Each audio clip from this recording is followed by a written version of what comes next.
Azərbaycan Ermənistana 4 erməni təhvil verməsi, xüsusilə Meşəli qətliamında iştirak etməkdə ittiham olunan Vaqif Xaçaturyanın qaytarılması müzakirələrə səbəb oldu. Birinci Qarabağ müharibəsində yaşananlar fonunda cəmiyyətin narazılığı anlaşılandı. Lakin bu addımın məntiqi səbəb olmalıdır. Xaçaturyanın qaytarılmasında bir məntiq ola bilər: xəstəliyinin ağır olması və ölüm riski. 70 yaşlı cinayətkarın həbsxanada ölməsi beynəlxalq diqqəti Bakıda həbsdə olan ermənilərin üzərinə yönəldi və erməni lobbisinin uzun müddətdir nəticə əldə edə bilmədiyi məhbus kampaniyasına yeni əsas yarada bilərdi.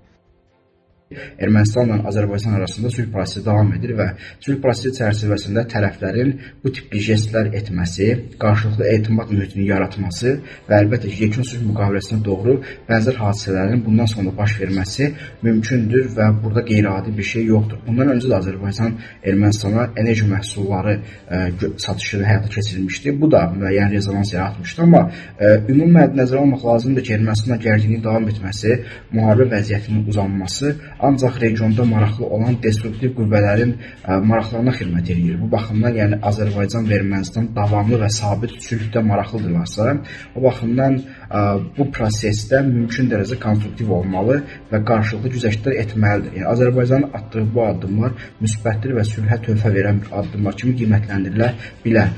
Bu digər tərəfdən gələcəkdə Ermənistandan da istəniləcək müəyyən şəxslər üçün ilkin addım kimi qiymətləndirilə bilər. Çox güman ki, 4 erməninin İrəvana təhvil verilməsi Bakı-İrəvan xəttində sülh prosesinin praktiki müstəvidə icrasını davam etdirməyə xidmət edir.